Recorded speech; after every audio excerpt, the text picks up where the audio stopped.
Okay, part two to talking about Bad Influence, the new docuseries on Netflix.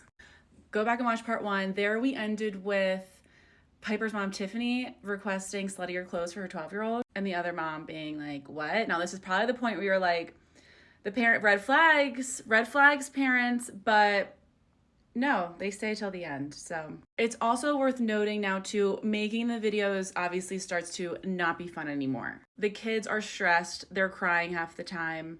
Tiffany's screaming at them. The videographer, Hunter, who's also a piece of shit, he is mean to them. Their prank videos consistently go way too far. Like, they're not funny pranks. Like, the kids are terrified, crying. Like, they're not haha funny pranks anymore. So that in itself is a form of child.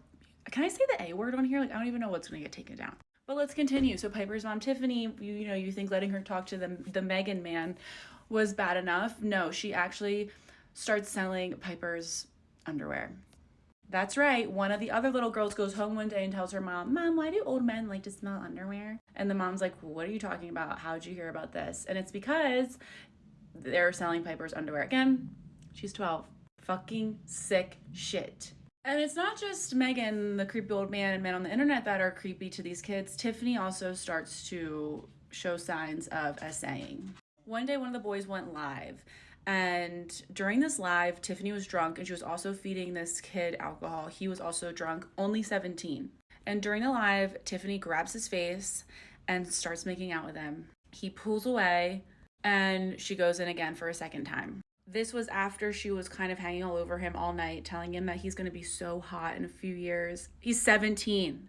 After that, he quit the squad, but he never went to the police or anything because he was scared, which a lot of victims are scared, but also because the next day he tried to Google the video and completely scrubbed from the internet. He doesn't know how it happened, but he was like, well, if that can get taken down from the internet, like, I'm scared of like what could happen to me, so I'm just going to be quiet.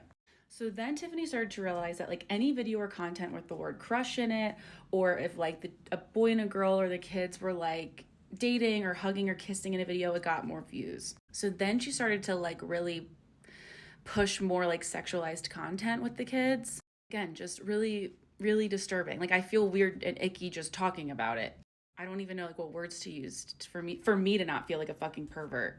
One thing Tiffany would do is she would talk in this voice. They called it the Lenny voice, and it's like she would kind of talk through her like old cat. And anytime she talked in Lenny's voice, that's when she would start essaying the children. And I'm gonna make another part, hopefully it's the last part, and I'll talk about all the fucked up shit that she specifically did.